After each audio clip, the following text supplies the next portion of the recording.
kind of stuff. So it's not really about just cooking, because at my age I've cooked so much, I don't be in the kitchen all the time. And I found easier ways to cheat to do stuff, you know. I buy a little bit of your stuff and add some of my stuff, and then it becomes our stuff. You see what I'm saying? So my show is that kind of show. When you come to my show, when you come into my house, into my kitchen, or anybody else's, Lou Diaz is one of the artists. I went to his house in Atlanta, and he was making, he's from Colombia, and he was making some stuff. And then you have John Ellison that lives in this area. Some kind of wonderful, he has a spice, I'm coming to his place. When I go to Kellie's, we're making, she's my sous chef. She's my sous chef. But you see, Joe, I got to tell them, okay, so I'm her taster, right? So she take you through the farm to table whole business. So we get to the grocery store, Joe, we don't never want to pay full price for nothing. So she said, okay, Kellie, you get some collard greens. So I'm sitting up, she's like, I'm not paying for them stems. Take the collard greens off the stems and then put them in the bag. I hate going to the grocery store with her. She's horrible. She don't get everything for free. I'm like, no, I'm not doing that. And people look at me, I'm like, right, take it down. I'm not paying for that. Wait a minute. You go into the store and pull the leaves off the... Listen, you don't have to have all that, especially if they're bad leaves. That's great. Take that over there. But let me tell you something else. Let me tell you, I keep it real now. I went to Publix. I know Publix, so we got Publix and Publix. And Publix, I wanted some watermelon because I love it. I went in and bought a watermelon. Watermelon was $12. So what the heck, a watermelon? I could go to Georgia and get you one about $2, $3. Big old, you know. You know what I'm talking about. So I wanted the watermelon so bad, I bought the watermelon. When I went home, I plugged it, because when I was little, they used to plug it, you know, make a triangle, plug that watermelon, make sure it's good, you know. Otherwise, they wouldn't sell it to you. I plugged the watermelon didn't taste good. So I said, uh-oh. So I got in my car, I went up. Wait a minute, what y'all think happened? Hold on. Hold on 1 second, I'm gonna tell you real quick. I went in there, and I said, Jim, that's the manager. Jim said, yes, Miss Payton. I said, Jim. I said, I put the watermelon in. He said, what's the matter, Miss Payton? You got worms? I said, nope. I said, I want you to taste that. But you ain't got to taste it, so I just plugged it. He said, go back there and get me a watermelon. Sent the guy back. Guy came back, because it came from the same patch. Cut the watermelon. He tasted it. He said, give Miss Payton back her money. Mark the watermelons down. Cut, no, that was good. This woman got price. Opened up a whole produce. How you gonna cheat folks? And they took it back. You know, you're going to my grapes that don't taste good. I taste me a grape. I make sure I got a grape to my glass. I taste the grapes. I taste the cherries. I taste everything. Everything. Stealing. You can't be tasting all the fruit in the place. You done got full. Listen, we're keeping it real. If it don't taste good, take it back. Okay. Don't y'all listen to this woman? She's crazy. Now listen, I'm gonna tell y'all one more story, then y'all really know how I am. Let me tell y'all this one story, and my daughter can vouch for it. I had some people coming to my house, and I was doing the voiceover. Y'all know I do sugar on too, right? So I was doing the voiceover, and I was late, and I know everybody was coming to my house. So I said, okay, I can whip up some rice real quick in my rice cooker, so I don't pay for that. I can throw some green beans and pop a little butter, that little onion, make the green beans taste like something serious. Put a lemon pepper.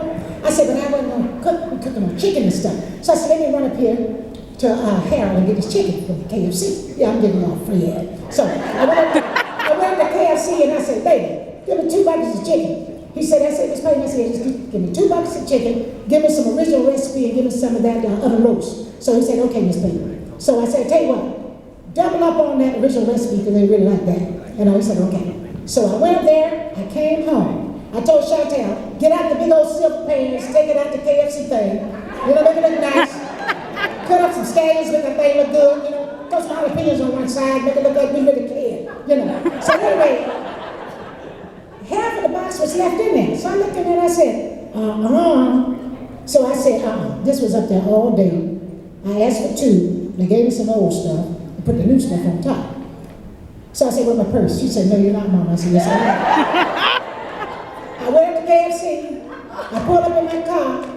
I said, where's Harold? They go Harold, the manager. I said, tell Harold. They said, hey, Miss Payton. They said, tell Harold to come to the window. So when Harold came to the window, I didn't only put put the chicken that was at the bottom, I put the other chicken on top of it too.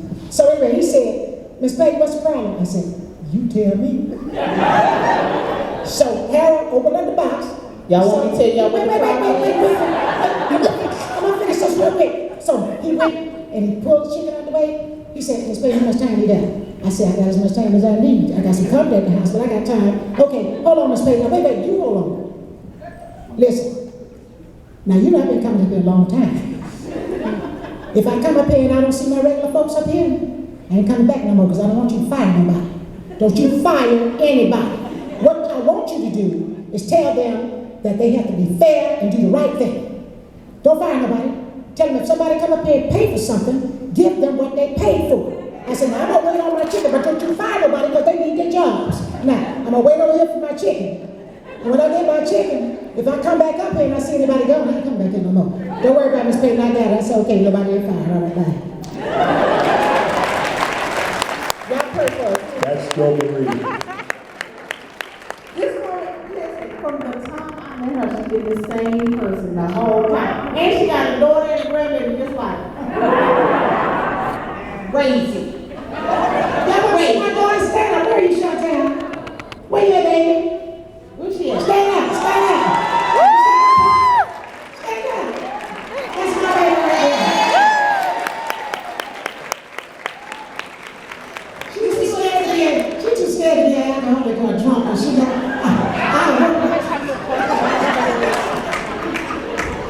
Working with this lady is like, I don't know, it's like she's the most wonderful, disciplined person I've ever met. She really is. Through the years that we worked together, she always made her point clear. You always knew exactly what she wanted or what she did not want, especially what she did not want. But she did it with grace and with humility, and she never embarrassed you, but she let you know that she didn't appreciate what you did or whatever, you know. She's a wonderful person to work with, and I can't say any more than that. She's really beautiful. It's always good to know where you stand with somebody. Absolutely. Jo Marie she's that. You know her, like she's the person in your life that's like the solid, somebody you can always count on for, you know, that's going to be consistent with you throughout your whole life. She's that person. She shows up for you. You know, people who really love you show up for you. She's always there. She comes, she makes herself known. And it wasn't just a paycheck. It was a lifestyle. She's dope. She's great. But she's dope. So, through the years, I know you guys have stayed in touch, whether you were there or not. Kellie, is there a moment when you look at Reginald over the years that made you feel really proud of him? Every day. You know, when I came to the show, like all of the adults on the show, they were already like huge stars. But they never, sometimes when you're around people that's in the industry, it's like they're like stuck up, you know what I mean? I came from like a local theater, I was doing like plays and stuff in like around DC. They were always these people. They were always this.